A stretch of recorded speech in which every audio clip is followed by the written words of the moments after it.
¿no? Se ha venido a llamar lo que es la hispanidad la Christianitas Minor, ¿no? En comparación con la Christianitas Major, que es la que se engendró tras la primera gran oleada de evangelización, que es a través de las fronteras y el interior del Imperio Romano. El cristianismo se desarrolla en ese sustrato político que, una vez se hunde humanamente lo que es el Imperio Romano, el catolicismo va a ser capaz de engendrar una civilización, ¿no? Y eso es lo que llamamos la cristiandad, donde se aúna no solamente la fe revelada y vivida, sino también la posibilidad de crear una civilización cristiana, una ciudad de Dios, ¿no? Como la pensaba San Agustín. Y lo que va a ser la hispanidad, a nuestro entender, es como la segunda gran evangelización del mundo que se produce, pues, como instrumento a través de España, instrumento más que humilde, al menos en la mente de la gran pergeñadora que es Isabel la Católica, y a partir de ahí se genera esa cristiandad minor, donde se está recogiendo toda una antropología, comentábamos un poquito antes de empezar el programa, una antropología verdaderamente cristiana, ¿no? Que va a ser, y por eso es tan necesaria la idea de esta hispanidad, y no solo en abstracto, sino como hispanidad católica, va a ser la propuesta, y yo creo que va a ser la única propuesta que se podrá ofrecer ante lo que es el globalismo. El globalismo es evidente que nos va a traer, y nos está trayendo ya un tipo de hombre, o mejor dicho, un tipo de antihombre o lo que ya se habla, el transhumanismo. Esto es el proceso de disolución del hombre. Para que triunfe el globalismo, y esto es propio del germen del mundo anglosajón, tiene que disolverse la naturaleza. Y la naturaleza humana ya vemos que está llegando a los paradigmas de poder incluso transmutarse el sexo, incluso ya se habla de transgenerismo. Bueno, ante eso, la hispanidad aparece como idea. La hispanidad es un hecho real histórico, es la monarquía hispánica y esa la gran labor misionera y evangelizadora y civilizadora que hace. Pero como concepto aparece en lo que va a ser principios del siglo XX, y es en un momento de crisis, especialmente en España, y de crisis también en esa América emancipada, en esas repúblicas muchas veces dirigidas por la masonería, donde pretenden poco a poco ir disolviendo todo ese carácter de sociedad cristiana que se había forjado durante 3 siglos y vuelve a aparecer ahora. Quizás no seamos conscientes, o los que nos oigan no sean conscientes de que hablar de hispanidad en sentido fuerte, y digamos con esta extensión que estamos viendo estos tiempos, estos últimos años, pues es un auténtico milagro, Con lo cual también es una propuesta de una antropología, de una civilización, de un proyecto político y además identitario, insisto, frente al mundo, la anglosfera que llamaríamos, que lo que pretende es la disolución de todo tipo de sociedad e identidad. Perfecto. Justamente yo le iba a preguntar, Javier, acerca de la dimensión, llamémoslo así, político-práctica de lo que, en definitiva, claro, hay un tema histórico, hay un tema, llamémoslo así, filosófico, etcétera, pero estas cosas históricas, filosóficas, tienen una repercusión política en el día a día. Y obviamente la pregunta quedó ahí con la fuerza que usted le dio. Antes de pasar a otras preguntas, don Javier, déjeme saludar a nuestro querido amigo y contertulio Agustín Silva Locina. Un abrazo grande, Agustín. Bienvenido nuevamente al Matices, Agustín. Bueno, y si tú quieres, Agustín, partir con una pregunta, o Javier, porque ya intervino Ángelo, Javier, Agustín, como gusten. Agustín.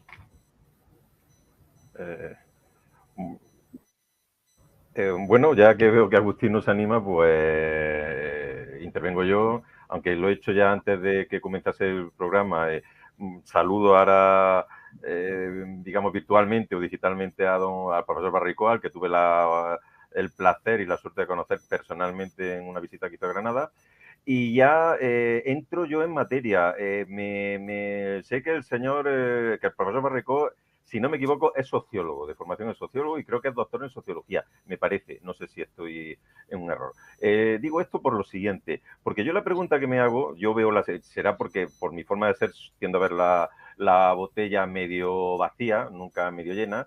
Si la situación, creo yo, de desarraigo, de desorientación identitaria, de pérdida, bueno, ya lo he dicho, desarraigo, pérdida de raíces, que nos encontramos en el mundo hispano, de desapego cuando no, abierta hostilidad a lo hispánico, incluso en la misma España. Por ejemplo, el término Hispanoamérica prácticamente ha desaparecido, incluso en los periódicos españoles, vamos a decir, de derecha, estoy hablando de La Razón, estoy hablando en ABC, estoy hablando incluso de Libertad Digital, no se lee Hispanoamérica, dicen Latinoamérica, y eso me parece muy significativo. Entonces, la pregunta que me hago, y le hago al profesor Barraicoa, nos encontramos en estos movimientos que van surgiendo muy modestos, creo yo, hay que reconocer la realidad, que van surgiendo en Internet como este canal de reivindicación de la hispanocatolicidad. ¿Son el canto de cisne de una civilización que ya va a desaparecer irremisiblemente o se pueden ver como una semilla que va a germinar en un futuro? Sí, sí. A ver, están las famosas teorías de las élites, por tanto, de las minorías. Yo no es que sea muy partidario de considerar que la regeneración social solo se puede alcanzar a través de unas minorías selectas, etcétera, pero sí que es verdad que la historia nos ha demostrado que la vivencia firme, coherente, de pequeñas comunidades han podido generar o regenerar grandes procesos civilizatorios, ¿no? Es evidente que lo que estamos viviendo ahora es un primer acercamiento de gentes que sentimos una necesidad de encontrar a otros que piensen lo mismo que nosotros, buscar esa comunión de ideales. Después vendrá una comunión de amistad, tiene que venir y derivarse así, y después el paso siguiente, evidentemente, es la comunidad política, ¿no? Yo creo que el gran proyecto es la construcción de una comunidad política, sin meterme en detalles, de lo que es Hispanoamérica. Pero es evidente que esto queda mucho, es un proceso muy largo y dependerá de la providencia, dependerá de Dios. Pero sí que está en nuestras manos ir tejiendo esa trama, ¿no? Esa trama de amistades que son la base de la política. Esto lo dice Aristóteles. De hecho, cuando Aristóteles hace el perfil de lo que es un sistema tiránico, y yo creo que estamos bajo un sistema global tiránico, pues dice, lo primero que quiere el tirano es que sus súbditos no sean amigos, no haya amistad. ¿Y por qué es tan importante la amistad? Porque si no hay amistad, al final los individuos vamos rompiendo esa trama que nos une, ese entramado de relaciones que nos une, y se consagra lo que bien se ha comentado, René ha comentado, el desarraigo, ¿no? La idea de desarraigo es fundamental para entender el mundo posmoderno y el mundo al que nos enfrentamos. Y si queréis, luego lo desarrollamos un poco más. Pero la base de esta revolución moderna, posmoderna, consiste en desarraigar a la gente primero de su identidad, primero de sus lazos afectivos más íntimos, familiares. Ya no se considera, la revolución no considera que la célula básica de la sociedad sea la familia, sino que es el puro individuo. Y a partir de ahí, ese sería el gran triunfo de este proceso, ¿no? Entonces, es verdad, y con lo que dice Javier, ¿no? que yo también veo siempre la botella medio vacía, incluso casi siempre la veo rota, ¿no? Y ya es que estamos en un tipo de sociedad que parece que nos ha pasado un tsunami por encima, y yo creo que nos tienen que pasar varios tsunamis, ¿no? Pero a partir de ahí, yo he estudiado, bueno, y he escrito sobre, por ejemplo, la Revolución Rusa, sobre, bueno, muchos procesos revolucionarios, y descubres que, bueno, había pequeños cenáculos de tíos, gente que parecían locas, que hablaban de cosas que parecían inimaginables de conseguir, esos cenáculos parisinos en los años de 1848, donde se reunía Marx, unos masones, unos espiritistas, bueno, y de ahí no salían, pero bueno, esas ideas acaban germinando, esas ideas toman fuerza, pero a través de una comunidad. Esto es lo básico, porque si no acabaríamos en una ideología. Yo creo que la hispanidad no puede ser una ideología, sino que tiene que ser primero una vivencia, y una vez sea una vivencia real entre personas que nos consideremos amigos, pues a partir de ahí es cuando se podrá aspirar a ir pergeñando poco a poco el cimiento de un proyecto político. Insisto, no sé en qué contexto geopolítico, pero es evidente que ya las cosas las tenemos que pensar en un contexto global, y la hispanidad ahí o tiene, o Hispanoamérica será hispana, valga la redundancia, o acabaremos siendo parte de una globalización, modelo paradigma anglosajón, y eso será nuestro fin, al menos como sociedad espiritual. Sí, obviamente es pertinente, don Javier, que nos profundice en lo que nos anunció recién, sobre todo considerando que esta radicalización, yo ya no recuerdo si lo dijimos al aire o no, pero esta radicalización bien entendida en el sentido de buscar la raíz, de ir a la médula, al centro, ¿cierto? Para que podamos comprender realmente que la expresión, esto que se dice mucho, que la familia es el núcleo fundamental de la sociedad, si uno no lo tiene imbricado con conceptos de tradición, es un flatus vocis, o sea, es una expresión vacía. La familia es el núcleo fundamental de la sociedad, así como como una cáscara de huevo que no tiene un sustento. ¿Qué tiene que ver esto de que la familia sea el núcleo fundamental de la sociedad, don Javier, con el rescate de la tradición y de las raíces, para tener verdaderamente nuestra identidad a flor de piel?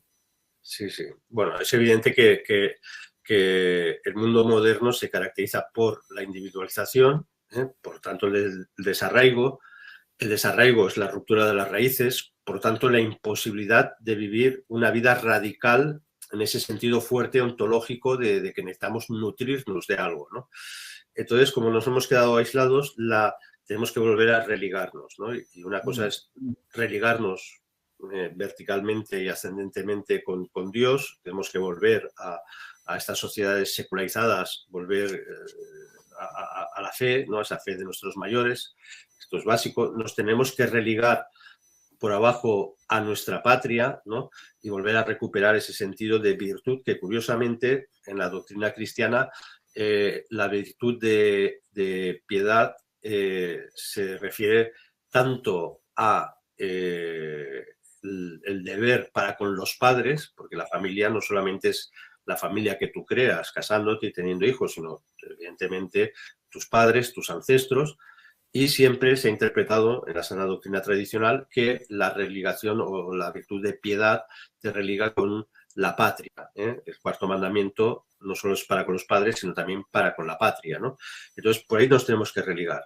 Y luego, horizontalmente, nos tenemos que religar en amistad con esos sujetos que el paradigma moderno y posmoderno, ya que se generó con Hobbes y que se generó con estos autores contractualistas, nos lo mostraban como un lobo para el otro hombre. El hombre es un lobo. No, el hombre, como decía Aristóteles, tiene una proclive con naturalidad a la amistad, y es precisamente la política, dice Aristóteles en el capítulo 5 de la política, es donde cuando se configura la política como una comunidad de amistad, donde los hombres puedan desarrollar la virtud, dice, ese es el bien posible y es el bien común, ¿no? Por lo tanto, toda idea, toda forma de plenitud en la vida virtuosa, que es nuestra felicidad en la tierra y se complementa con la gracia para llegar a la patria celestial, pues entonces esa virtud necesita evidentemente esa sociedad y comunidad política de la familia, porque es en la familia donde realmente se aprende la sociabilidad, donde se aprende la palabra, ¿no? Donde se transmite el logos, los primeros valores, el primer humus de identidad.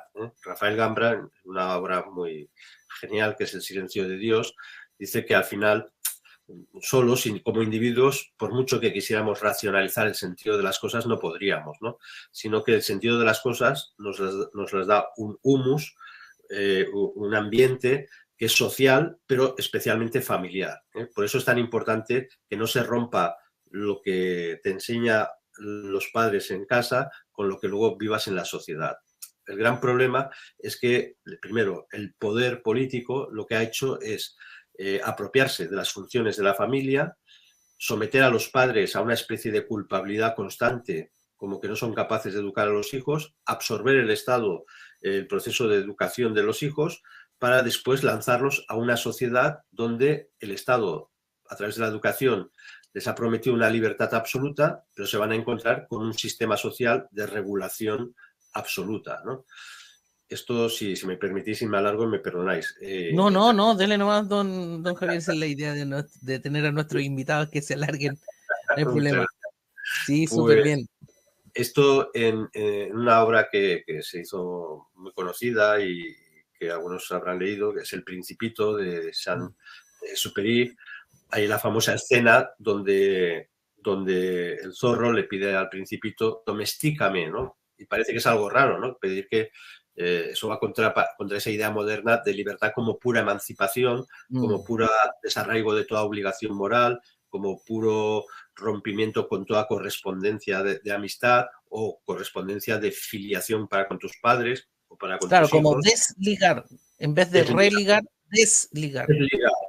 Pues cuando pide la domesticación, ser domesticado se debe interpretar en el siguiente sentido. Domesticar no es algo malo, no es algo negativo. Domesticar es que me hagas de tu casa, me hagas doméstico. Esto es, introdúceme en tu hogar, arráigame a tu hogar, dame un sitio en el hogar. Este es otra forma de ver el cambio y la revolución en los nuevos paradigmas, donde la gente no se quiere dejar domesticar porque en este sentido no queremos estar realmente atados por afiliaciones o filiaciones que despiertan una verdadera afectividad y sentimiento, ¿no? Y entonces, por eso el mundo moderno, leía el otro día de Le Corbusier, que decía, el famoso arquitecto, que abre la modernidad arquitectónica, diciendo que el hombre, hemos de construir casas donde el hombre sea simplemente alojado, no, tenemos que construir hogares. Y cuando uno no es domesticado o no se deja domesticar por esta realidad que es la familia, que es la verdadera comunidad política, entonces tiene que ser domado. Y esta es la diferencia. Hay animales que son domados, por lo tanto son controlados, son castigados, son dirigidos, son usados, son manipulados, y otros animales son domesticados. Pues en este juego de palabras que aparece en esta obra, El Principito, yo creo que es muy bonito ver esta necesidad, ¿no? Que tenemos que volver a redescubrir el hogar, porque nos han construido la casa, la visión de la vida, como que la casa, los padres, es una especie de opresión de la cual te tienes que liberar. Y ya veis las leyes que han salido en Europa, que estarán llegando a Hispanoamérica, donde los hijos pueden denunciar tranquilamente a sus padres porque igual no les dejan cambiar de sexo o no les dejan... Entonces hemos roto ese núcleo de vivencia existencial inicial que luego imposibilita la vida política, tal como la pensó Aristóteles, tal como se pensó en la cristiandad. Perfecto. Ahora sí, Agustín, no sé si tienes una pregunta para nuestro invitado. Sí, ¿qué tal? Un gusto estar con todos ustedes, en particular con el doctor Barraicoa. Les mando un saludo desde Argentina. No quise preguntar antes porque como llegué tarde, capaz ya había repetido el doctor algo de lo que iba a preguntar. Mi consulta es, ¿qué opina usted? ¿Cómo lograr esta amistad entre los distintos defensores de la hispanocatolicidad cuando hay veces que parece que los peores enemigos somos nosotros mismos, entre nosotros? Y me refiero a los distintos movimientos políticos, si se quiere llamar así, que defienden la hispanocatolicidad o algo parecido al menos. qué sé yo, franquistas, falangistas, carlistas, nacionalistas, católicos argentinos. ¿De qué manera podríamos trabajar en conjunto cuando a veces parece que somos más enemigos que los de afuera? Sí, sí. Este es un drama, es un drama que arranca ya con la huella del pecado original en todos nosotros, ¿no?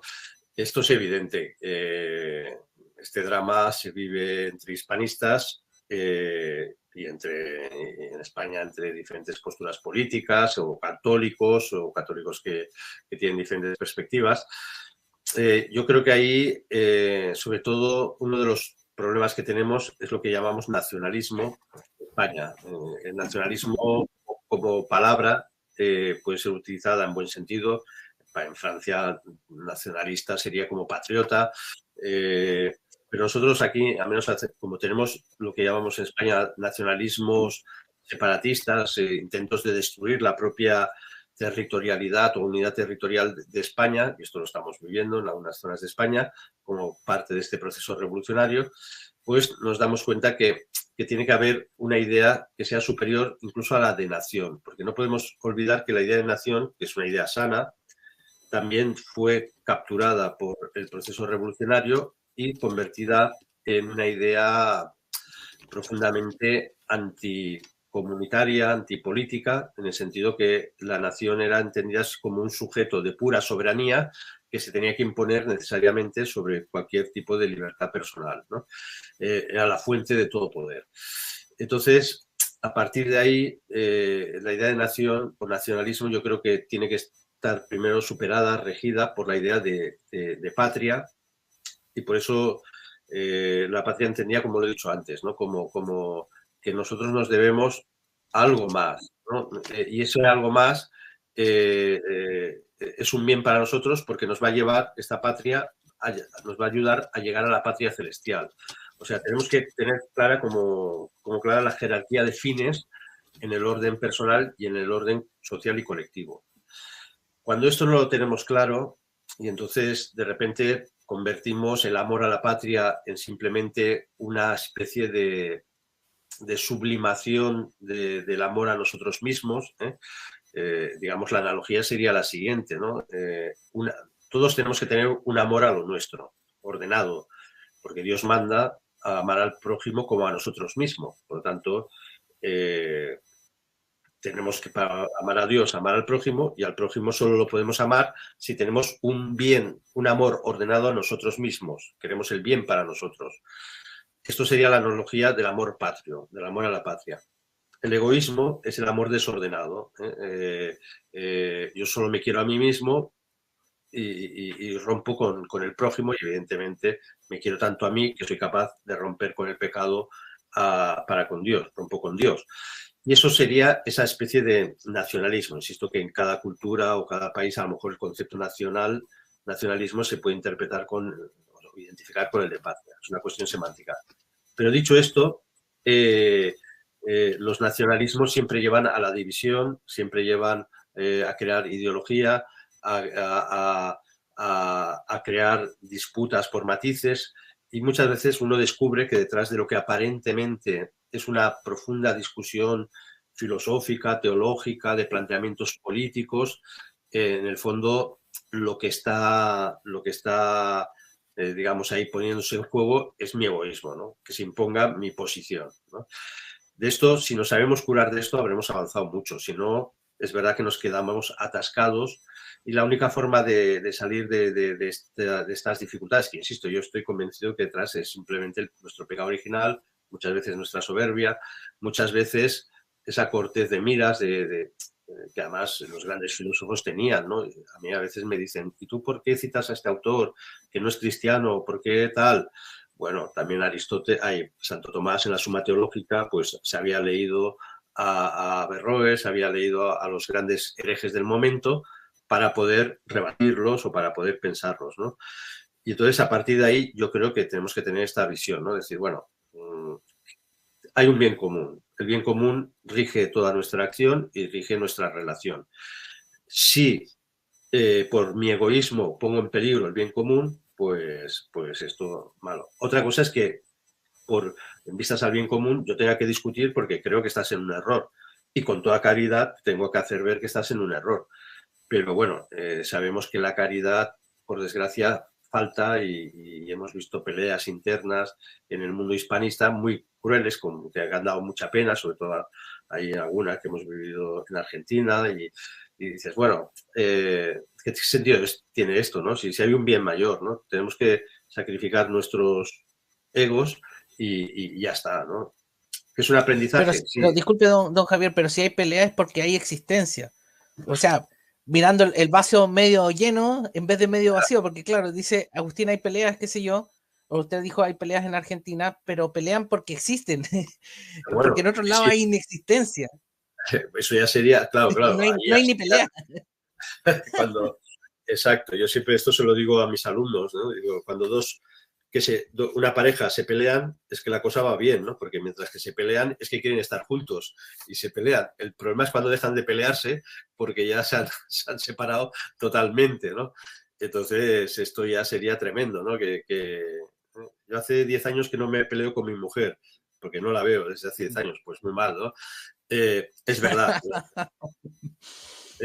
Las peleas también es verdad y las fricciones es síntoma de que hay realidades que están ahí. Hay existencia al menos. Y hay existencia y que rozan y que, bueno, también es verdad que nos tendremos que acostumbrar a esto porque no hay nada perfecto y yo ahí siempre he intentado tener siempre comprensión, ¿no? Cuando alguien tal me plantea una cuestión que yo no estoy de acuerdo, lo primero que hago es intentar entrar en su cabeza y decir, bueno, ¿y por qué piensa esto? ¿Y por qué argumenta esto? ¿No? Y bueno, es una praxis, ¿eh?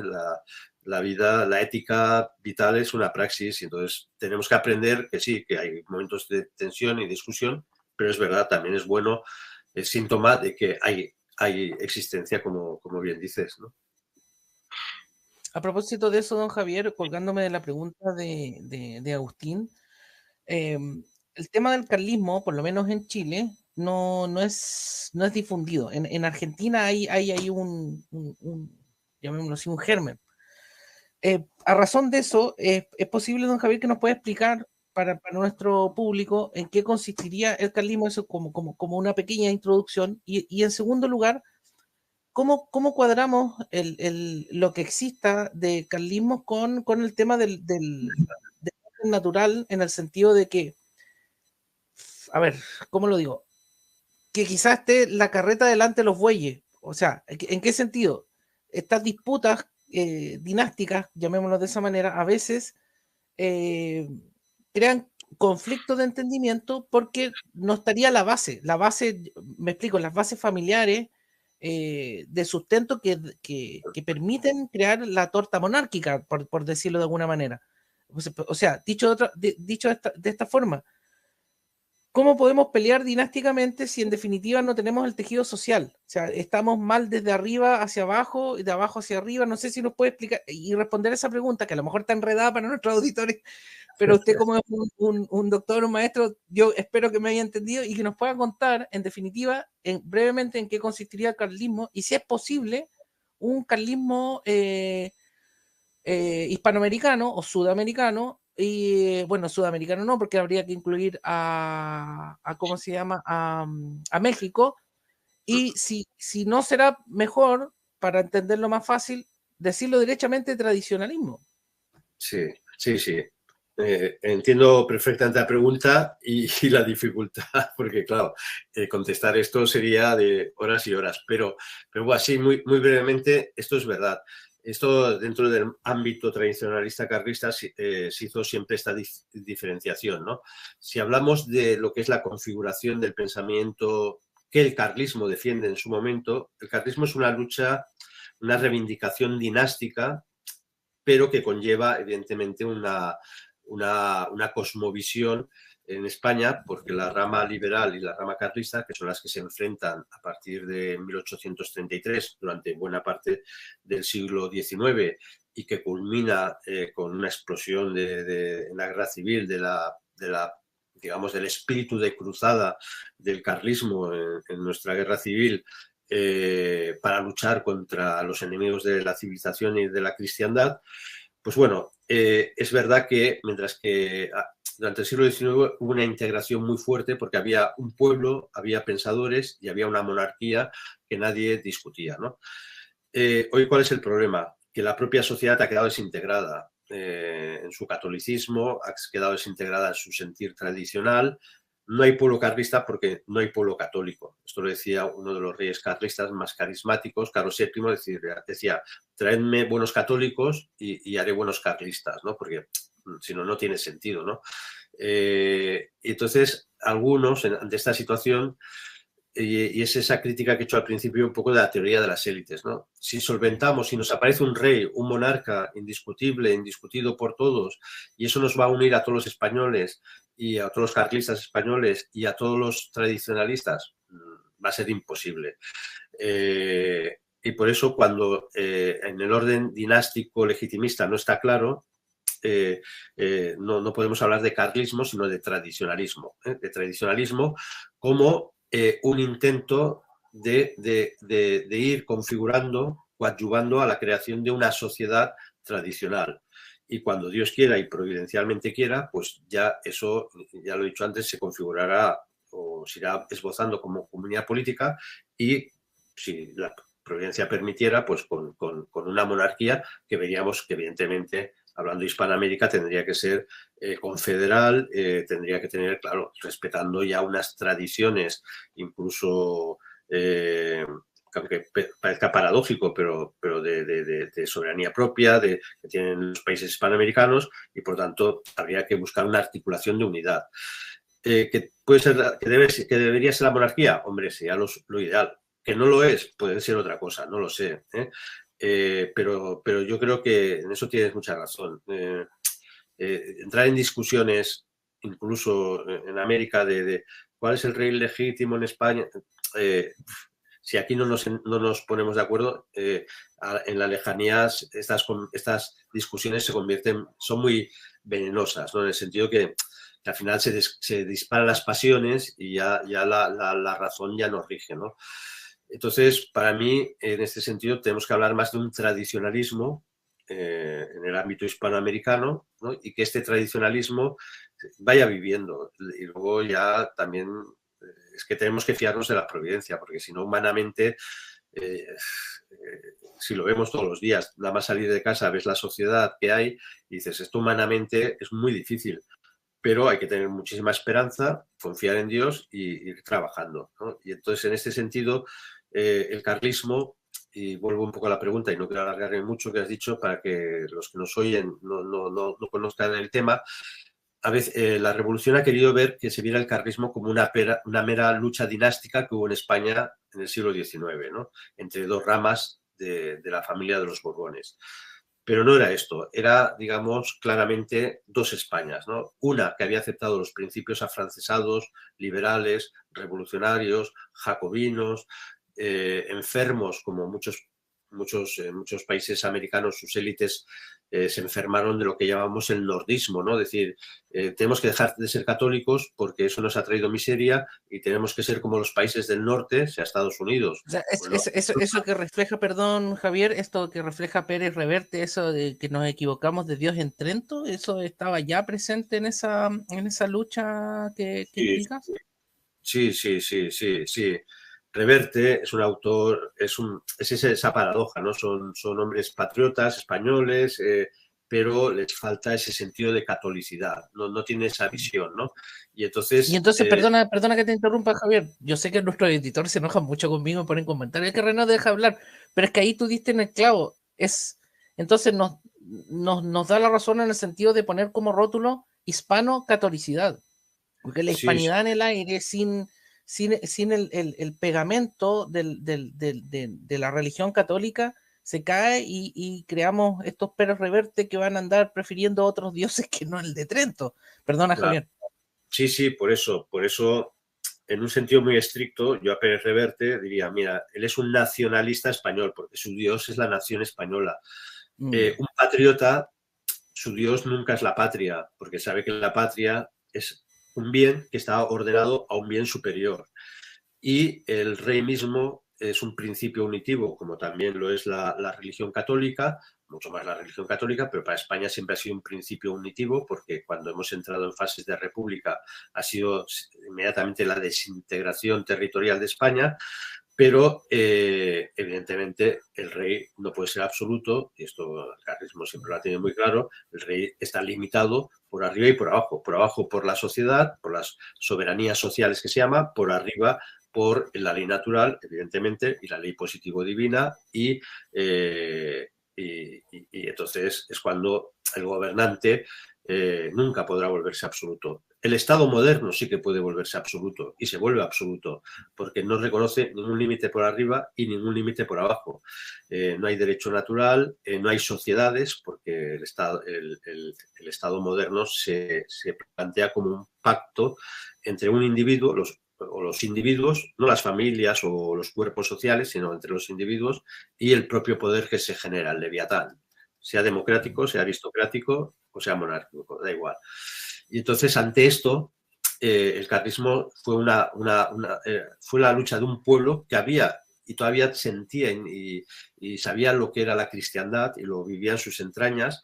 Muchas veces compuestos los ejércitos carlistas de gentes sencillas, campesinos, pero que, digamos, estaban como arrastrando la historia, tenían su identidad muy clara y veían que el liberalismo iba a generar la ruptura de ese cosmos, de ese mundo, de esa visión, y además no solo en un sentido idílico, sino real, porque hay una revolución en España, que era de 1868, que a la sazón provoca otra guerra carlista, bueno, fue una legislación anticatólica, laicizante, brutal, absolutamente brutal. Y ese era el modelo, ¿no? Esos son los dos modelos.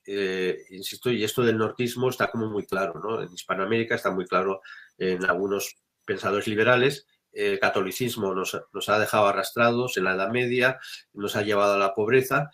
Es paradójico, porque cuando España, en su esplendor y defendiendo la catolicidad en todo el mundo, esto lo ha dicho Marcelo Gullo hace poco, dice, si no hubiera sido por España, hoy la Iglesia Católica hubiera acabado siendo una secta. España nos defiende en el Mediterráneo contra el otomano en la batalla de Lepanto y acaba o retrasa todo el peligro del islamismo. Nos defiende contra las revoluciones protestantes que se hubieran extendido, vamos, hasta la misma Roma. Gracias a España se expande el catolicismo por todo un continente. Esto es muy importante, ¿no? De ver que el carlismo era una forma, a través de una dinastía que lo reivindicaba, una bandera que había levantado un pretendiente legítimo, era, digamos, la forma de defender realmente la cristiandad. Y por eso la idea del carlismo, aunque parece que pueda solo ser local y de España, no, es una idea muy universal, en el sentido que tenemos hechos parecidos, ¿no? En Hispanoamérica, la guerra de los 1000 días en Colombia, ¿no? contra liberales y católicos, la guerra de los cristeros en México. Tenemos como muchos momentos en la historia hispanoamericana donde ese combate, ¿no? Por decirlo, utilizar palabras grandilocuentes, entre el bien y el mal, se habían producido en España, pero se están reproduciendo también en América. Perfecto. Agustín, Ángelo, Javier, no sé si tienen alguna otra consulta, aprovechando que está nuestro amigo don Javier. Aquí tenemos sí. Disculpa, Javier, una pregunta del chat. Edgar Mora dice: saludos para todos desde Costa Rica, entiendo. El Estado no tiene moral. España fue y es el ejército de la Iglesia Católica, así como en la actualidad Estados Unidos es el ejército del Estado profundo. Esta batalla es cultural, entiendo que ha dicho. Perdona, Javier Vidal. Sí. Bien, es que quería, claro, aprovechando por supuesto que tenemos aquí al profesor Barreicoa, y preguntarle, no puedo evitar circunscribirme un tanto a la cuestión española, que nos toca directamente y de cerca a los dos Javieres de este programa, la vinculación, la razón de que en este proceso, lo que se conoce como globalización, de implantación de una sociedad completamente atomizada y desarraigada, de átomos o individuos que se convierten, se reducen a átomos sin raíces, sin embargo, proliferen y se muestren cada vez más fuertes los nacionalismos fraccionarios, que España es paradigmático en eso, ¿no? El vasco, el catalán, bueno, y ya prácticamente todas las regiones españolas son naciones que reclaman su derecho a la autodeterminación. Voy a intentar dejar la pregunta más clara. ¿Por qué razón parece ser, ¿no?, que existe un vínculo filosófico o antropológico entre la posmodernidad y los nacionalismos fraccionarios? Y si entiendo yo que también, que me lo confirme el profesor Barricoa, existe un vínculo, paralelismo entre indigenismo, nacionalismo fraccionario en Europa, particularmente en España, e insisto, ¿por qué la posmodernidad no parece, sino afirmo, un ejemplo sería también Chile, ¿no? El proyecto constitucional tan indigenista, tan de reivindicar la plurinacionalidad de Chile, el pachamamismo, este tipo de cosas. Si nos podría dar el profesor Barrico alguna orientación al respecto, alguna explicación. Sí. Bueno, lo has dicho muy bien en tu pregunta, porque está todo vinculado. Está todo vinculado. Aquí en Cataluña, o en Vascongadas, en partes de España, se está reivindicando el derecho de la autodeterminación, ¿no? Autodeterminarse es algo que es imposible, porque nosotros somos naturaleza y la naturaleza es algo dado y, por lo tanto, es imposible cambiar por mi deseo de autodeterminación. Esto es lo que, digamos, sintetiza muy bien lo que es el hombre posmoderno. Es el hombre que se cree absolutamente liberado de toda coacción, porque la naturaleza no deja de ser una coacción. La naturaleza me ha hecho un ser sexuado, varón, y ya está, y punto. Y por tanto, ya puedo protestar, pero esto es así. Yo no he elegido a mis padres, esto es un hecho dado. No he elegido a mi patria, es un hecho dado. No he elegido mi lengua materna, es un hecho dado. Pero esto no es una imposición, esto es lo que me configura y lo que me va a dar posibilidad de plenitud vital existencial.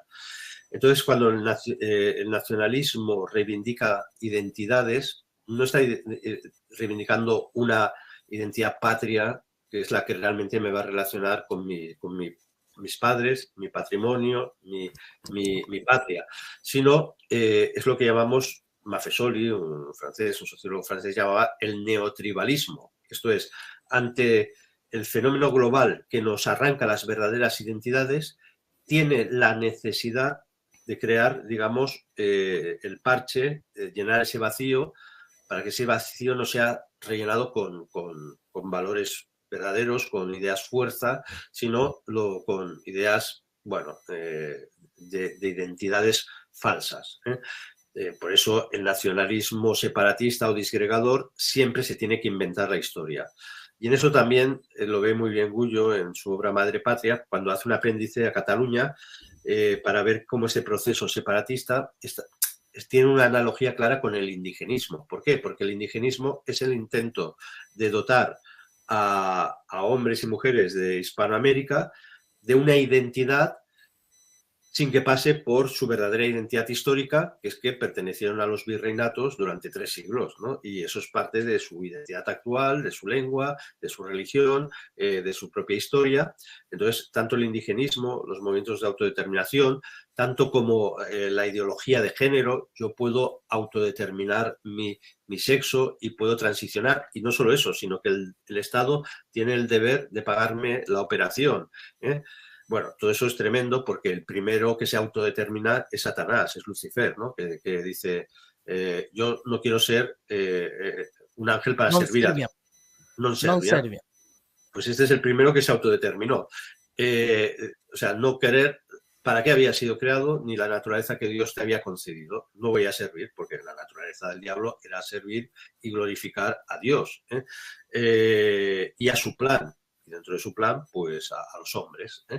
Entonces, como este non serviam, en el fondo, lo hablábamos ayer con Patricio Lons, en el fondo nos tiene que ayudar a entender la historia desde una perspectiva teológica, una perspectiva sobrenatural, porque si no, al final la idea de hispanidad acabaría siendo, bueno, pues una idea geopolítica, simplemente, bueno, vamos a que no se nos coman los chinos, que no se nos coman estos, o la idea de patria en España, pues acabaría siendo, bueno, vamos a defender un Estado, porque si se rompe, se romperá el estado de bienestar, no nos podrán pagar las pensiones, a lo mejor el sistema sanitario no funciona. Entonces yo creo que todo esto lo tenemos que trascender. Y volviendo a la pregunta de Javier, se explica muy bien por eso, porque en el fondo, cuanto más aparecen lo que Bauman llamaba los sujetos monádicos, ¿no? Unas mónadas, un sujeto único, pero ese sujeto único que aislado resulta que crea por contagio, por mímesis, identidades falsas. Y los resortes del poder actual consisten en esto. Para destruir una patria de verdad voy a crear conciencias de identidad falsas. Tú te sentirás protegido en esa conciencia de identidad falsa, sea el indigenismo, sea el separatismo catalanista, lo que sea, o el ecologismo, o lo que queramos, todas estas neoideologías, y a feminismo, partir de ahí, etcétera. feminismo, todo esto es parte de lo mismo, es el mismo proceso. Lo que pasa es que la revolución, los procesos revolucionarios son muy curiosos porque son capaces de presentarse de una forma y luego de presentarse de forma contraria, ¿no?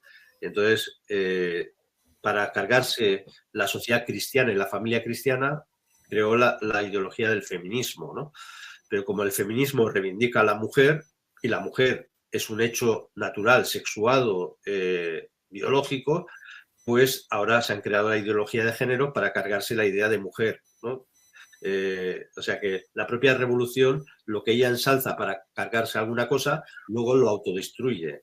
Esos son procesos de autodemolición y por eso cada proceso revolucionario, vemos que unos revolucionarios hacen desaparecer a los anteriores, reprimen y represalían. Esto en la Revolución Francesa pues es evidente. Robespierre se tiene que cargar a Danton o Stalin se tiene que cargar a Trotsky, ¿no? Porque al final la propia revolución es algo que su esencia no es algo estable como la naturaleza de las cosas, no es algo consentido como las patrias, sino que su naturaleza es precisamente el proceso constante de destrucción de lo que ella misma ha creado. Sí, y en ese sentido ves posible una organización contrarrevolucionaria, llamémoslo así, como pasa en otros lados. O sea, por ejemplo, quizás no con el rótulo carlismo, pero sí podría ser con el rótulo contrarrevolución, derechamente. Ahora, para eso se requiere comprender bien profundamente en qué consiste la revolución, porque, por ejemplo, algunos critican que se diga marxismo cultural. Así como, no se dice marxismo cultural porque eso lo inventaron los liberales y en definitiva es una chapa nomás para poder decir algo.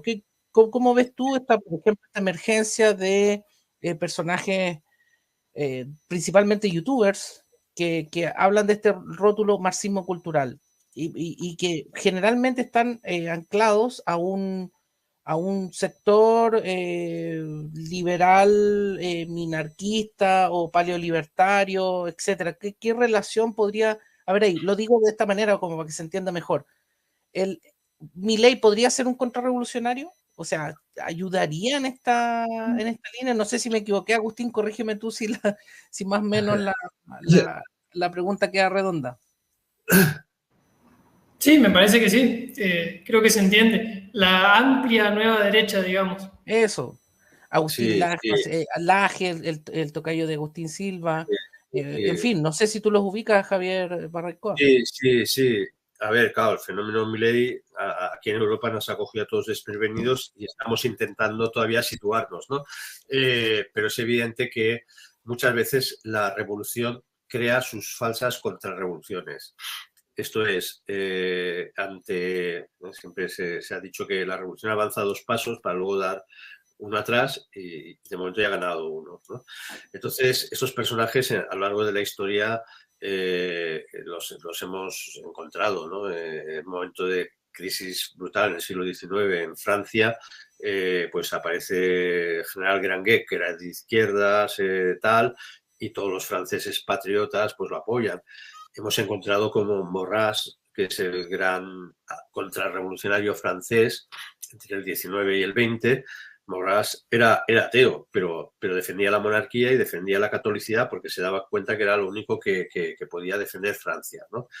Es verdad que Maurras al final de su vida se convierte y otros personajes, pues bueno, ahí hay como un peligro, sobre todo en el siglo XIX y XX, en España, en Europa y en América, en muchas, contra ciertas revoluciones, aparecían ciertos militares que también eran revolucionarios, pero como tumbaban a revolucionarios más radicales, parecía que eran contrarrevolucionarios, ¿no? Y ese es el peligro, ¿no?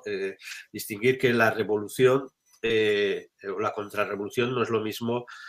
La contrarrevolución no simplemente es lo contrario de la revolución, pero no hacer lo contrario de la revolución, porque a veces la revolución se plantea como formas comunistas y otras como formas de liberalismo salvaje, y las dos son ambas formas revolucionarias, aunque parezcan contrarias, ¿no?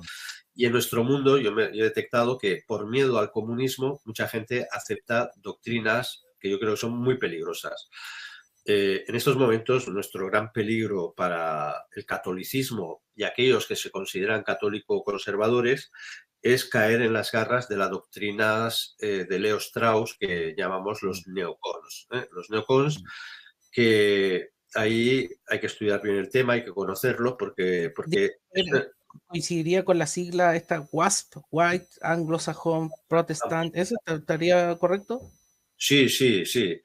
Peor aún, porque los neocons que pretenden salvar el paradigma WASP, es, por tanto, la supremacía del imperio, la supremacía del imperio anglosajón centrado en Estados Unidos, pues, digamos, hemos de pensar que el maestro es Leo Strauss.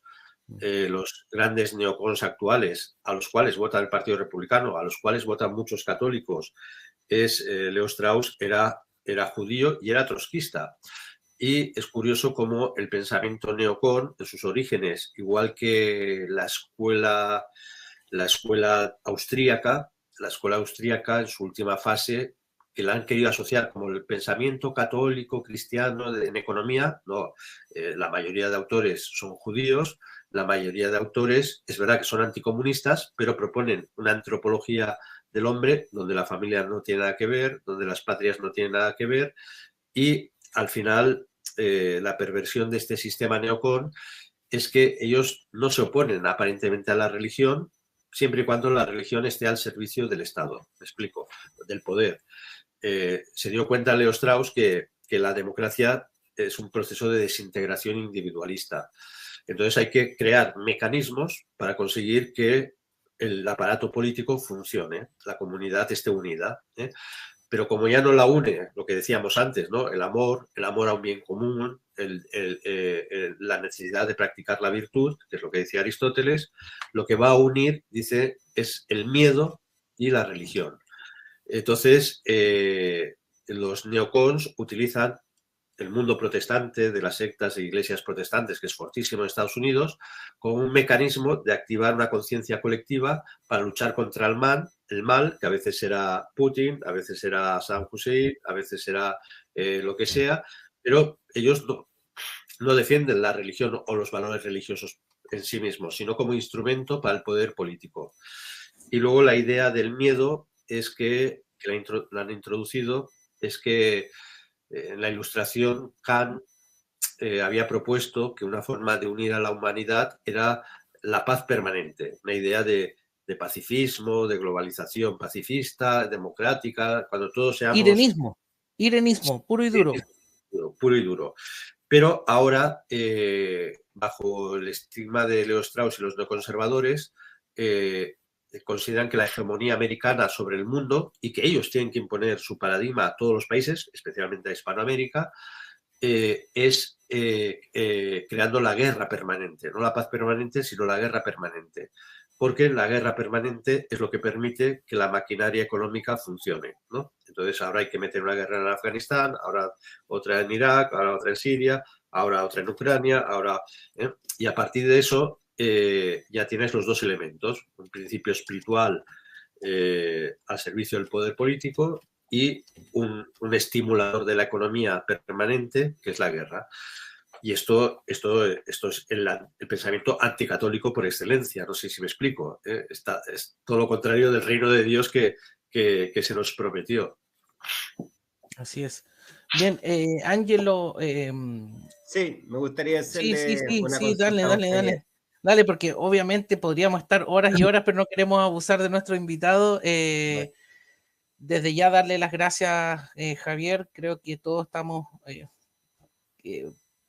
esperando que nos ayude también en el diplomado. Voy a aprovechar, perdóname, Ángelo, de decir que don Javier estará en el diplomado que organiza el MSP. Las inscripciones están corriendo ahí en el Baren para que lo vean. Hay fabulosos expositores como don Javier Barraicoa, nuestro amigo también Candado Aguado, que estuvo, bueno, puros amigos, Lons, don Ricardo Romero Moreno, nuestra amiga también Jennifer Fan, todos van a estar ahí en este diplomado de Hispanidad y Leyenda Negra, en donde participa también Javier Barraicoa. Ahora sí, Ángelo, por favor. Sí, don Javier, mire, me gustaría saber qué medidas por ahí están tomando los grupos tradicionalistas y caldistas en España, ¿cierto?, para poder mantener una mejor y correcta y sana educación en los niños, tanto en los colegios, en actividades formativas extracurriculares, en las parroquias. Y ahí me tomo en lo que estamos tratando de hacer con la editorial, Fides Opera, ¿cierto?, que estamos reeditando, acá se ve, está recién salido el horno, el Catecismo Mayor de San Pío X. Y encontré también acá, mientras lo escuchaba, un librito español que tengo de 1944. Así quiero ser. Sí, un clásico. Sí. Y mire qué interesante lo que dice para quienes nos estén escuchando. En la página 131 hay un misionero. Es muy lindo ese libro. Es muy lindo. A propósito de la hispanidad, que dice: soy español y tengo hermanos al otro lado de los mares. ¿Por qué son mis hermanos? Porque son semejantes a mí en religión, idioma y sangre. Prometo estudiar los pueblos hispánicos como una prolongación de la historia de España. Prometo conocerlos para amarlos entrañablemente. Son emocionantes esas palabras, Ángelo. Son muy me gustaría saber si es que esto permanece en el corazón todavía de muchos grupos que apoyen la tradición, si es que se ha ido mejorando, y de igual manera para que nosotros, bueno, el amor debe ser mutuo y entre todos, ¿no? Acá está también nuestro amigo de la Argentina. Entonces, bueno, sí, esa es la consulta, la formación en colegios, parroquias, cómo ha ido evolucionando en estos últimos años. Bueno, a ver, por desgracia, aquí ya no queda ni botella rota, aquí ya hasta los cristales los han echado a la basura. El mundo educativo en España ha sido terrible.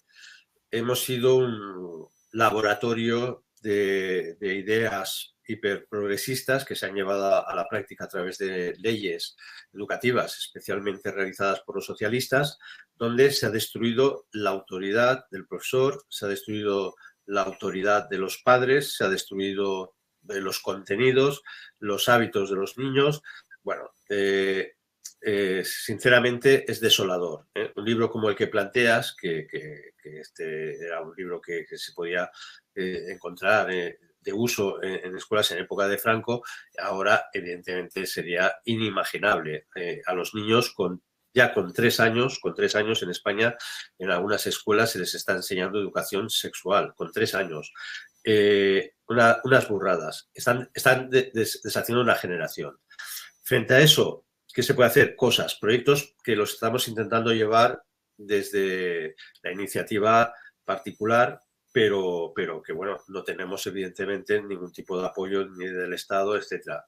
Ahora que enseñamos el libro, pues por ejemplo, este libro es un cómic que hicimos aquí en Cataluña. Yo participé en el guión y tal. Bueno, es un cómic hecho, muy bien hecho, muy caro, por cierto, que no salió, pero para que los padres pudieran tener, en este momento de proceso de separatismo en Cataluña, pudieran tener un elemento para coger con los chicos y enseñarles mínimamente pues la historia de Cataluña. Han salido cómics también, porque claro, los chicos hoy casi no leen nada. Entonces, pero se han hecho cómics muy, muy interesantes sobre los tercios, empiezan a aparecer, ¿no? La labor es casi empezar de cero. A nivel de tradicionalismo, cada año en España hacemos unos campamentos para chicos que se llaman Campamentos Cruz de Borgoña y van más de 200 chicos cada año. Tenemos que cerrar porque es imposible que puedan apuntarse más porque se desborda las condiciones y bueno, se va haciendo esta labor. Entonces, pero hoy por hoy los padres que quieran transmitir algo a sus hijos lo tienen que hacer desde su casa, desde pequeñas comunidades, ya no parroquiales, porque las parroquias, al menos en Cataluña, han quedado desecadas, es horrible, pero sí que hay grupos religiosos, asociaciones religiosas que, bueno, que funcionan mínimamente bien y a partir de ahí se está intentando salvar esta generación de chavales, de chicos, porque la revolución sabe dónde está el punto débil, ¿no? No puede ir contra nosotros ya adultos con las ideas claras, va contra los chicos y el proceso de destrucción de toda una generación lo hemos visto los que estamos en relación con el sistema educativo, estamos escandalizados. No hemos sabido reaccionar, la Iglesia no ha sabido reaccionar, los colegios religiosos se han creído todos los principios revolucionarios educativos, los han asumido, los han aplicado y lo que han conseguido es que esos colegios estén prácticamente en extinción, ¿no? Entonces es un tema fundamental, pero ahí en torno al mea culpa estamos derrotados, tenemos que volver a empezar de cero. Quizás esa es una oportunidad. Yo les iba a pedir a Javier, a Agustín, a Ángelo también, para que don Javier nos haga el cierre, si tienen palabras o reflexiones finales. Javier, Agustín, Ángelo, por favor. Bueno, pues empiezo yo, aprovecho para despedirme. Lo apunto, no pretendo que responda ahora el profesor Barraicoa, al hilo de las lecturas, de lo que estoy intentando aprender por mi cuenta de doctrina tradicional. También entiendo que el aristotelismo y el tomismo sería un arsenal formidable para protegerse de la posmodernidad. Precisamente por eso se ha erradicado, creo, y por favor que me perdonen si no soy académico, no estoy en la universidad, no soy profesor, si estoy diciendo algo incorrecto, pero que desde hace tiempo se ha eliminado de los esquemas filosóficos. Creo que en la Pascendi Pío XII, Pío X, perdón, prevenía de ello o advertía, y concretando, reflexionando sobre las causas aristotélicas, si no sería el hecho de que con la modernidad y luego con la posmodernidad se ha proscrito pensar siquiera en que los seres tengan una causa final, eso haya ayudado a introducir este desorden y este desconcierto en el que hoy estamos sumidos. Un par de apuntes más solo. Uno es que este deterioro de la sociedad contemporánea y particularmente de los jóvenes parece ser que está empezando a dejar rastros empíricamente constatables. Y yo no sé hasta qué punto siempre he sido escéptico si el IQ, ¿no?, el coeficiente de inteligencia, es algo que tiene mucha fiabilidad.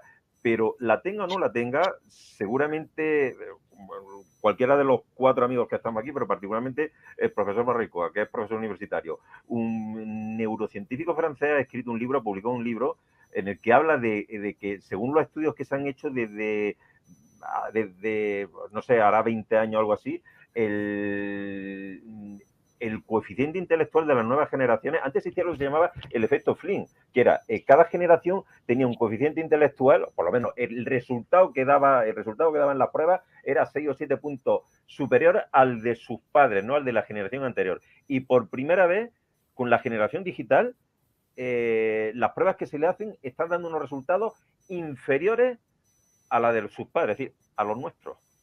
Dicho más crudamente, nuestros hijos están dando en las pruebas, no estoy diciendo que sea, soy muy cuidadoso con las palabras, que sean menos inteligentes, sino que en las pruebas de coeficiente de inteligencia están dando unos resultados inferiores a los que dábamos nosotros. Y la culpa sería, según este señor, de los dispositivos digitales y también de los métodos educativos.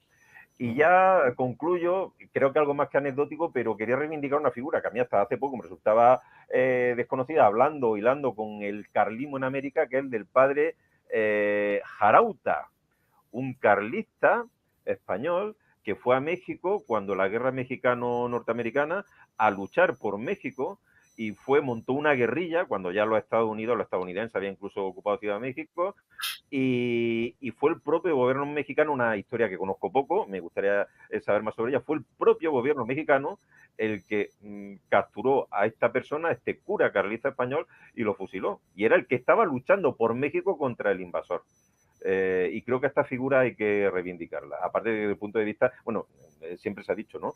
Si ese señor hubiese sido un francés o sobre todo norteamericano o inglés, tendríamos películas y más películas y más películas sobre lo que yo entiendo que fue una gesta, ¿no? Auténticamente. Como era un español y encima tradicionalista, carlista, en México, pues imagínate, ¿no? ¿Quién se acuerda del padre Jarauta? Y nada, una vez más, agradecer ya que sí que concluyo al profesor Barricoa su presencia aquí y que nosotros lo tenemos más fácil, estamos en la península, que todavía un solo país, que tengamos la oportunidad de vernos en el mundo tridimensional, en el mundo analógico. Solamente muy brevemente dos cosas que he comentado. El efecto Flynn y la caída del cociente intelectual es real, se ha comprobado y hay ya artículos científicos muy serios y que está en relación con las pantallas y con los dispositivos digitales, eso está más que demostrado, y un sistema pedagógico que nos está hundiendo, ¿no? Y luego decir que el tema de la filosofía es brutalmente importante y decir como rayo de esperanza en nuestra universidad, que es la Abat Oliba de Barcelona, del Grupo CEU, se ha abierto un grado de filosofía, se iba a llamar tomista, lo que pasa es que las autoridades seculares no nos lo han permitido, pero se llama grado de filosofía, donde yo creo que es el grado de filosofía claramente tomista, aristotélico, católico, mejor, vamos, que la Gregoriana de Roma y cualquier facultad de filosofía que se pueda uno encontrar por ahí en universidades católicas. Y porque nos hemos juntado una serie de profesores de inspiración y formación tomista y la verdad es que sorprendentemente tenemos muchos alumnos de Hispanoamérica, sacerdotes, seglares, una maravilla. Lo digo por dar un poco de esperanza. Qué bueno, qué lindo. Sí. Agustín, no sé si tienes palabras finales. Sí, pensando, reflexionando sobre esta unión entre los hispanistas o los hispano-católicos, se me venía a la mente el bando sublevado durante la Guerra Civil Española, que era un grupo bastante, bueno, con cosas en común y otras cosas muy distintas, ¿no? No sé si es una analogía o un ejemplo de algo que podríamos tomar como modelo a seguir para esta batalla que ante todo, más que cultural, es espiritual. Así es, Ángelo. Bueno, agradecer a don Javier, ¿cierto? Siempre tenemos noticia de él en el YouTube, el otro día en un debate, ¿cierto? En una casa liberal, estuvo muy bueno también eso. Y bueno, una invitación a todos quienes escucharon el programa de que puedan conocer mejor su religión mediante catecismos antiguos, por ejemplo, también revisar la historia de España, la historia material, que es una historia entre material y espiritual, y de la misma manera como nos hemos sobrecogido conociendo, quizás por la influencia de las películas, ¿no? La historia de los cristeros, también de los carlistas. Yo puedo comentar que en Chile vivimos algo muy parecido. en lo que se llamó la guerra de comillas independencia, entre 1813 y el 32, gran parte del sur de Chile optó por una posición pro-monárquica, pro-católica, ¿ya? Que es muy desconocida. Me tocó hacer un libro a propósito, se llama Sureño a la Arma, y después otro que se llama La fe en los caudillos, donde se trata un poco estos temas, ¿ya? Que son muy desconocidos, pero realmente si la resistencia duró tanto tiempo, la única justificación que se le encuentra es que era gente que tenía una fe distinta a la actual. Y tenemos que, quizá el ejercicio que buscar ahora es identificar cuál era esa fe. ¿Por qué nosotros ahora por ahí tenemos peleas tan livianas, ¿no? Cómo esa gente, criollo e indígena, dejaron todo el cuero en la cancha, o sea, impresionante. Tantos años, y en el Perú todavía más. Sí. ¿Ya? Con Navala Huachaca. Entonces, eso es lindo de conocer y ya entendiendo de que, bueno, está bien, como decía el profesor, ahora tenemos naciones distintas, pero todo este conocimiento que nos acerca a la verdad nos hace mejores cristianos, nos hace mejor entender y llevar por ahí un mejor futuro, hermanado siempre en la fe. Así que muchas gracias, don Javier, y bueno, a todos. Gracias. Muchas gracias, Ángelo, y a todos. Ha sido todo un placer compartir con vosotros, los que nos conocíamos a uno con Javier personalmente, pero con los demás, que espero que sea el principio, ¿no? Como decía la película Casablanca, el principio de una gran amistad. Así es, efectivamente, don Javier Barraycoa, le damos las gracias de haber estado en Matices, de haber aceptado nuestra invitación. Y nos vamos a ver en este diplomado de Hispanidad y Leyenda Negra. Así es que atentos ahí a lo que estamos poniendo en el banner. Y nuevamente, gracias, don Javier. Yo solamente quería pedirle, para que despidamos el programa del día de hoy, ¿cuáles serían sus palabras de cierre para motivar principalmente a los hispanos americanos a escudriñar en sus raíces, a volver a empaparse de la hispanidad y de la catolicidad, de la hispano-catolicidad? Pues, mira, aprovechando que el programa se llama Matices, ¿no? Los matices son posibles o los grises son posibles cuando hay blanco y negro, ¿no? Y tomando este símil, al final el corazón del hombre busca la verdad, ¿no? Entonces, es verdad que ese camino está lleno de rugosidades, de dificultades, a veces de muchos matices, la vida está completamente de matices, pero tenemos que tener claro que lo que buscamos es la plenitud, porque eso es lo que nos pide el corazón, la verdad, y la verdad fuera del tiempo, en la inmortalidad y en el tiempo, porque es nuestra naturaleza y no somos gnósticos, sino que somos hombres que hemos sido creados en la carne, en el tiempo y en el espacio, ¿no? Y por eso tenemos una patria y por eso tenemos una historia. Y entonces, yo pedirles a aquellos que sientan a veces ese vacío, ¿no? Ese vacío que es lo único que nos va a proponer el globalismo y nos va a proponer la posmodernidad, ¿no? Que va a ser un vacío existencial y nos dará instrumentos para intentar falsamente rellenarlos.